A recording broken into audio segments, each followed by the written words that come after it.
ये एक इंटरव्यू में पूछे जाने वाला एक अच्छे हाई लेवल का क्वेश्चन है और इसमें बहुत मिस्टेक करते हैं। अगर आपको नॉलेज नहीं है तो बड़े ध्यान से समझना। जनरल एंट्री पूछ रहे हैं, गुड्स कॉस्टिंग 1 लाख, 1 लाख रुपए का सामान था, ये डिस्ट्रॉय हो गया, फायर में आग लग गई और ये डिस्ट्रॉय हो गया। इंश्योरेंस कंपनी ने इस पे क्लेम कितना का दिया? सिर्फ 75,000 का, बाकी 25,000 उन्होंने मना कर दिया और ये आपका अपना दिल्ली में से परचेज हुआ। इसमें टोटल मिला के 2 बार में एंट्री होगी। सबसे पहले जिस दिन आपका लॉस हो जाएगा उस दिन एंट्री करेंगे और जब क्लेम फाइल करने जाएंगे तो कंपनी क्लेम अलाउ कर देगी, इंश्योरेंस कंपनी, तो उसकी एंट्री करेगी। अब ध्यान रखना, ये लाइन सिर्फ कंफ्यूज करने के लिए दी है क्योंकि जीएसटी की यहाँ पे कोई बात ही नहीं की है, तो जीएसटी की कोई एंट्री आपको वैसे पता भी नहीं है। तो सिर्फ अगर कभी इतना बोलते हैं तो आपको कोई जीएसटी इस पे चार्ज नहीं करना है। बट अगर मैं इसके बाद लिख देता हूँ विद इन जीएसटी कि आप भी दिल्ली से ही रहते हैं और जीएसटी जो चार्ज होना है वो 6% सीजीएसटी, 6% एसजीएसटी चार्ज होना है, तो अब क्या एंट्री करो? सबसे पहले आपका यहाँ पे सामान का लॉस हो गया है तो टू परचेज अकाउंट को आप करेंगे क्योंकि परचेज किया हुआ सामान आप कैंसिल करेंगे कितने से? 1 लाख रुपीज से। ये तो ये आपका क्रेडिट हो जाना है। इसके ऊपर आप जो इनपुट लिया हुआ जीएसटी था उसको कैंसिल करोगे क्योंकि आपको पता है कि उसका क्रेडिट नहीं मिलेगा। सीजीएसटी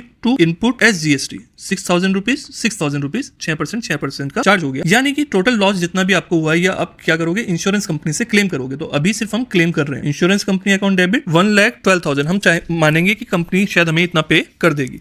अब जिस दिन कंपनी ने क्लेम एक्सेप्ट किया तो कंपनी क्या करेगी? हमें सिर्फ पे कितना कर रही है? बैंक अकाउंट डेबिट हमें सिर्फ 75,000 रुपीज उन्होंने पे करे। बाकी क्या हुआ? 37,000 रुपीज हमारे लॉस हो गए। तो हम इसको क्या लिखेंगे? Loss of stock by fire debit कितने से? 37,000 रुपीज से। और टू इंश्योरेंस कंपनी अकाउंट कितना? 1,12,000, क्योंकि इंश्योरेंस कंपनी का हमने पूरा अकाउंट क्लोज कर दिया कि भाई उससे जितना मिलना था मिल गया, बाकी तो मिलना नहीं है।